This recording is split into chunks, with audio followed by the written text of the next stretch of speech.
course, in preparation for the summit, which would take place in September. Now, what I'd like to do is really share some of the key takeaways from the outcome document and our discussions.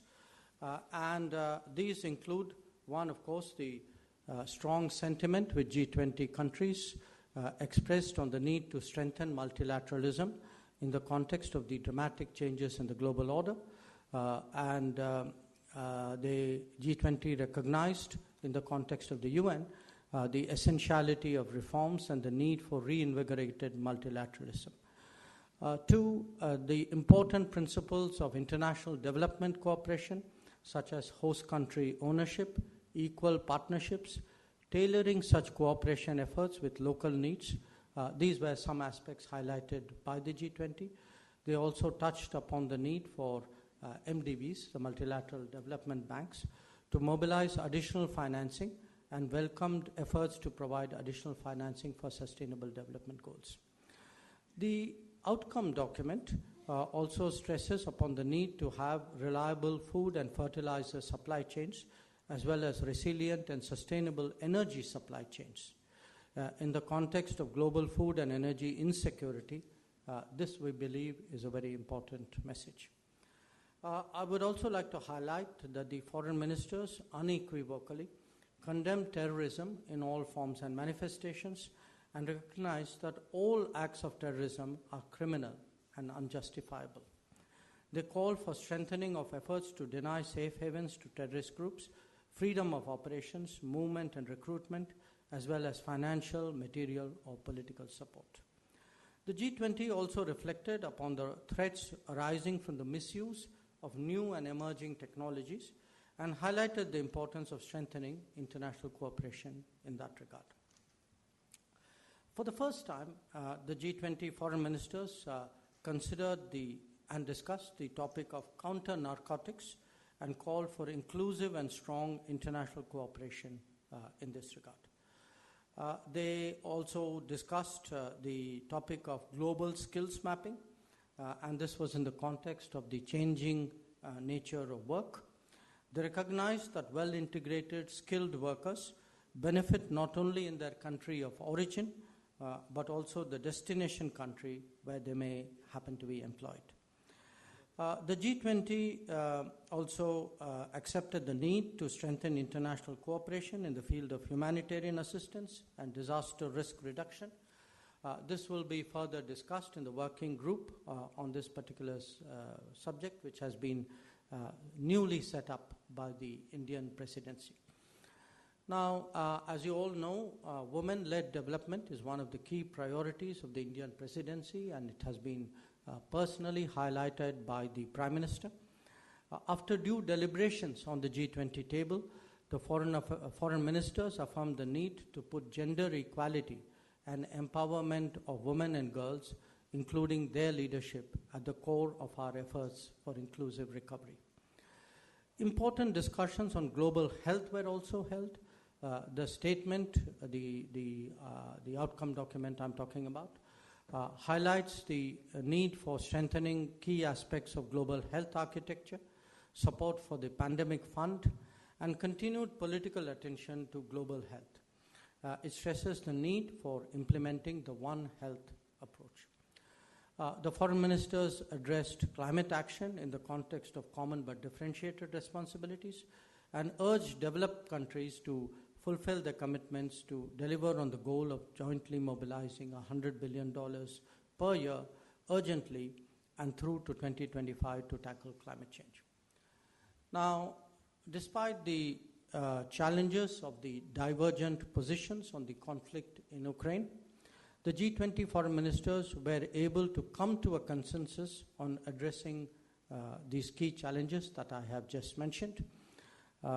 As the Prime Minister urged, we did indeed focus more on what unites us than what divides us.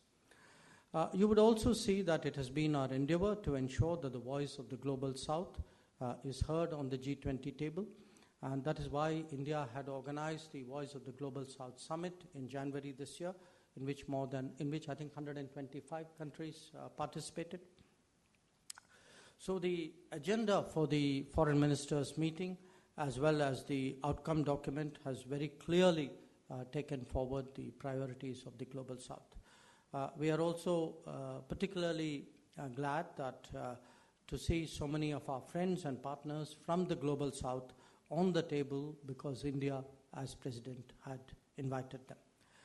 I would also like to point out that today's sessions commenced with a moment of silence to pay respect to those who lost their lives in the recent earthquakes in Turkey and Syria. Ahead of our deliberations in today's first session, as I told you, the Prime Minister gave his virtual address to the Foreign Ministers. I would like to take this opportunity to express my appreciation to all G20 members, to all the participating delegations, obviously to our own team working on it, for the support which they have given to the priorities of the Presidency, for the efficient holding of today's meeting. We believe that the outcome document is truly a reflection of G20's commitment to face global challenges squarely and collectively. The G20 Foreign Ministers, along with the ministers from the guest countries and heads of delegations from international organizations, will be calling upon the Prime Minister very shortly, in fact, immediately after this press conference. So this really, in summary, is a sense of what was discussed today, what was negotiated amongst the G20 members, and the chair's summary and outcome document will, of course, be released in due course. So I think, Arindam, that should pave the way for questions. Thank you. Thank you very much, sir, for a detailed and comprehensive perspective, sir. Some ground rules before I open the floor for questions. Please introduce yourself and the organization that you represent. Please note, we will try to limit questions to one per organization outlet. We will also be grouping questions. And finally, we have a very hard cut on time, as Honorable Minister mentioned. He has to go somewhere, so please don't be disappointed. Let me start with a few hands here. 1 second. I saw the hand up there first. Sudhi, why don't you start? Sir, Shruti Ranjan from Bloomberg. So if you could give us an understanding as to why the foreign ministers could not come to a consensus. We know India was trying very hard to convince everybody, in fact China and Russia, to kind of agree on this. Where did the hurdle come up, if you could give us an understanding? Thank you. Okay. Ma'am, here on the right. Thank you. Barbara Platt-Usher from the BBC. The Russians issued a statement after a meeting between China and Russia on the sidelines of the event, in which they criticized the West for employing blackmail and threats and interfering in the internal affairs of other countries. And I was wondering whether that had any impact on your efforts to come to a joint communique, or I know you've highlighted that you were able to deal with the issues you wanted to find consensus on, but to what degree did that affect the discussions? And to just clarify that a chair summary is not a joint communique, and whether you felt that you fell short of your expectations in terms of what you might have been able to achieve. Thank you. Thank you. Right here. Yes. Sir, Rishikesh from PTI. My question is the Russia-Ukraine conflict potentially derailing aspirations of Global South under India's presidency, sir? And especially India's concerns about Indo-Pacific region, Chinese aggression in the Indo-Pacific region. Could you clarify your question? Sorry. My question is you that got it. Okay, fair enough. Siddhant, go ahead. So Siddhant from WION. Sir, do you think that Siddhant from WION, my question is, do you think the Russia-Ukraine conflict is potentially paralyzing the grouping because of the divide between Russia and the West? And my second question, what was your meeting with the Chinese foreign minister? The first question has already been asked. I'll take that as second one. So, okay. In a sense, the first three questions cover a very similar area, so I'm really clubbing it together. I'll ignore your first question because you're allowed only one, so I'll take the China question. What the picture which I was sharing with you was the G20 delegations, the members, the negotiators, the ministers. We met, we discussed, the officials also obviously negotiated. Now, there were a very large number of issues on which there was agreement. And in fact, if you look at, the detailed picture that I have presented to you, there was agreement on various aspects of strengthening multilateralism, on promoting food and energy security, on climate change, climate action, ensuring biodiversity, on gender issues, on global health, on counter-terrorism, on new emerging technologies, counter-narcotics, how do we go about with development cooperation.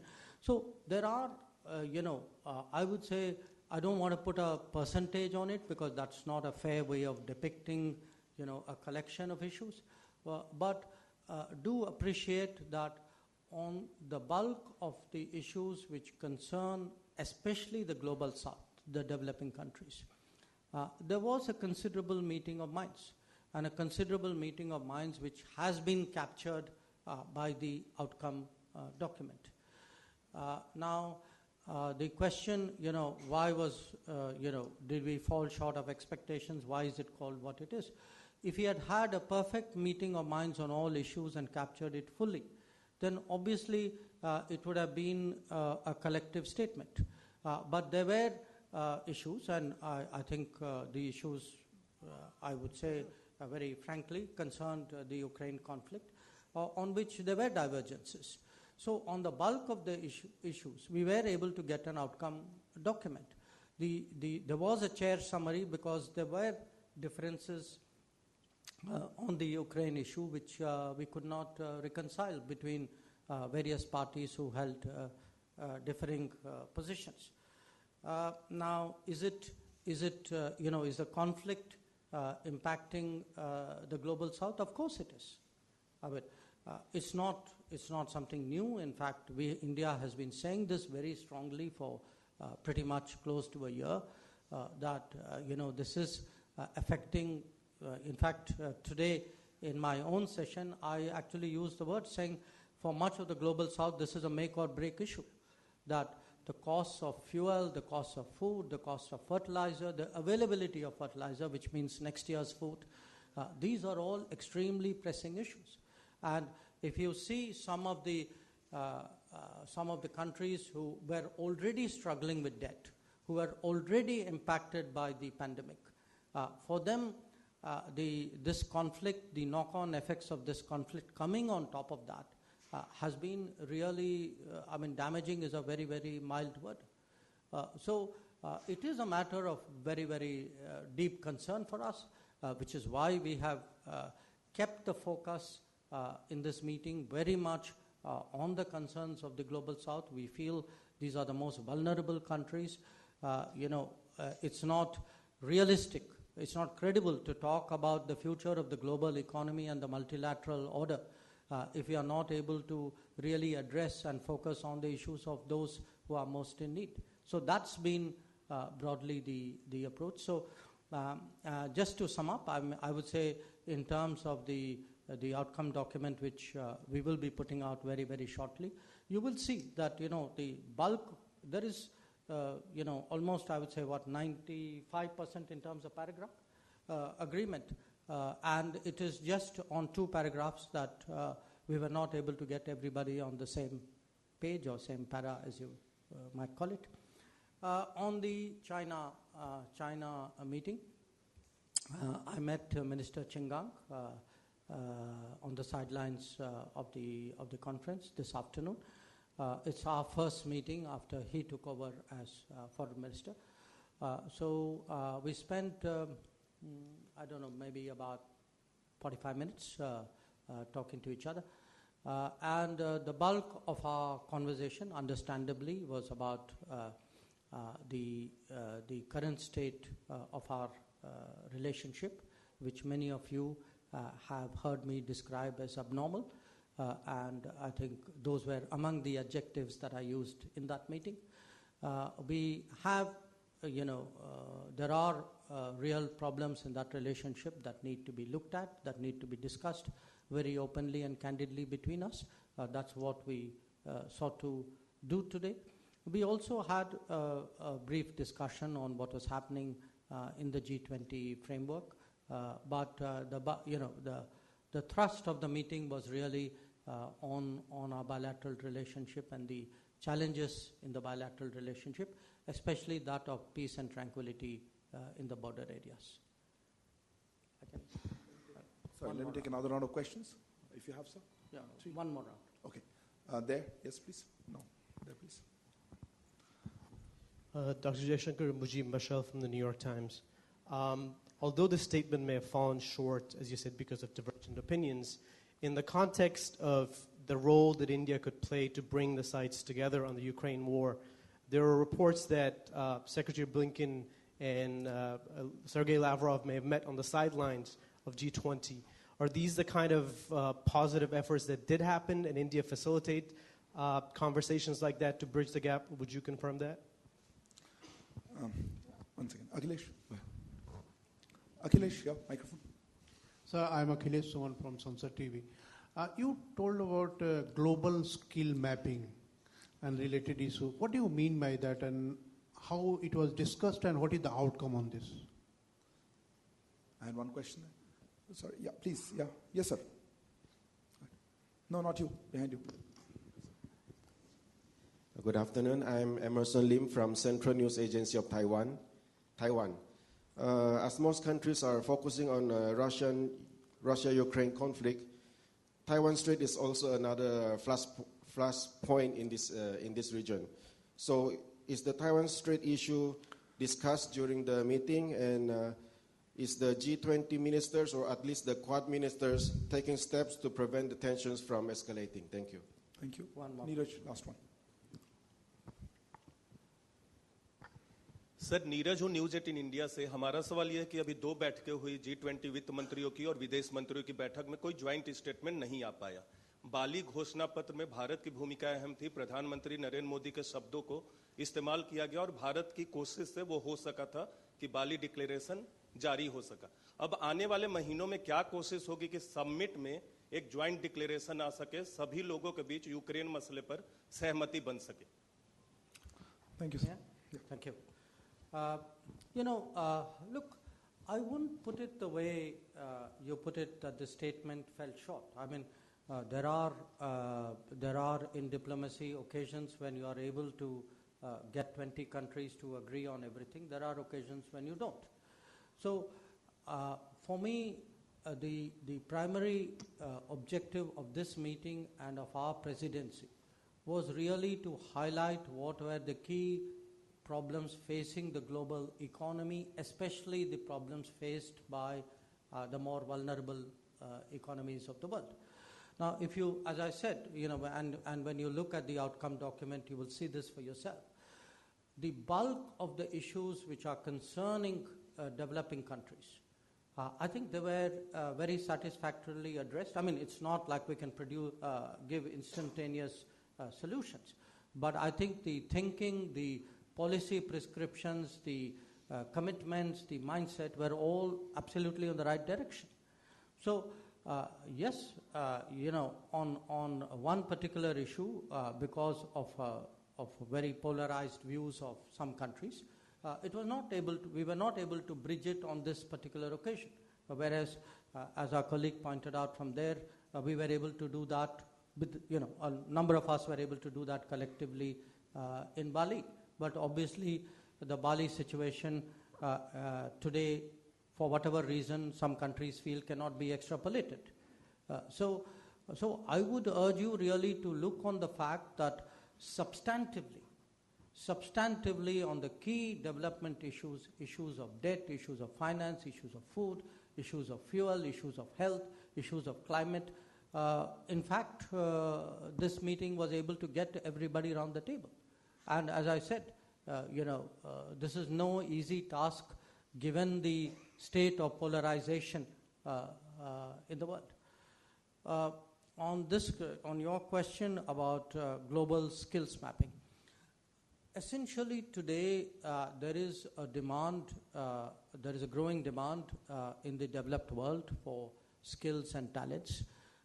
There is a growing availability, but they are not necessarily in the developed world. Much of that availability is in the developing world. So how do you match the demand and supply for the benefit of the global economy? That is the really crucial issue. For a country like India, which has significant human resources, and which fortunately now has a government which pays attention to the development of those human resources, which actually focuses on skills and talent and innovation and education. This is an opportunity for us. So especially in the last 9 years, we have also been looking at what are called mobility and migration partnership, which allow for legal mobility, which ensure that talent and skills which go out get the same treatment in those particular geographies as their own citizens, and which ensure that all of this is legal and free of any sort of illegal activities. Now, it's not just India. I'm citing India because we are among the countries where, very active in this. But there are other countries as well. So this is widely recognized. In fact, in today's intervention, I'm not, I think the etiquette is that you don't specifically say what, individual ministers said. But I can tell you that some of the relevant international organizations and some of the other ministers there spoke at some length about the importance of how do you ensure, smooth mobility, how do you ensure protected mobility, legal mobility, because this is today one of the big issues before the international economy. On the Taiwan Straits issue, I think the answer is very simple. No, the matter was not discussed today. जो आपका जो सवाल है कि बाली में हम लोग जो हैं उस समय माने हमारे कारण ही नहीं, हम सब मिलके, हमारा योगदान तो था जरूर उसमें कि हम लोग उस समय वहाँ सहमति बना पाए. अब क्या हुआ है कि बाली के बाद अभी जो है दुनिया में काफ़ी कुछ घटनाएं हुई हैं. अब जो G20 के सदस्य जो हैं, जो इस मुद्दे के साथ जो जुड़े हुए हैं, उनके इस मामले में अलग अलग विचार हैं. और हम जो हैं इस बार उनके विचार माने उनके बीच में इतना गैप था कि हम लोगों ने प्रयास तो की, पर प्रयास के बावजूद हम जो हैं इस समय सहमति बना नहीं पाए. तो आप देखेंगे कि जैसे हमने बेंगलोर में किया था, वैसे ही जो बाली में जो तय हुआ है उसी को हमने दोहराया है. और हमारी जो सोच है कि G20 के ज़्यादा सदस्य जो हैं वो अभी भी बाली के जो आउटकम जो था उसके साथ वो जुड़े हुए हैं. So essentially he asked me saying,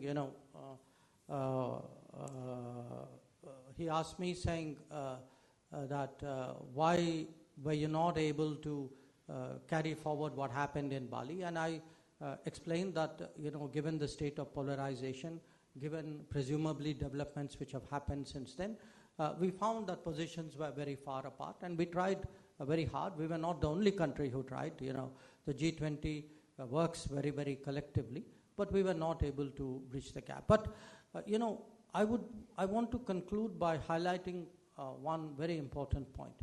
In the past, for quite a few years now, G20 foreign ministers have met. This is the first time that the G20 foreign ministers have produced an outcome document. The outcome document, I think, reflects consensus and cooperation and collaboration on a very vast number of issues that are particularly important today for the international community, for the global south. So very frankly, I think it's a good day's work that we have done, and I'm very happy to share it with you. Thank you. Thank you very much, sir. Thank you also, Foreign Secretary, sir.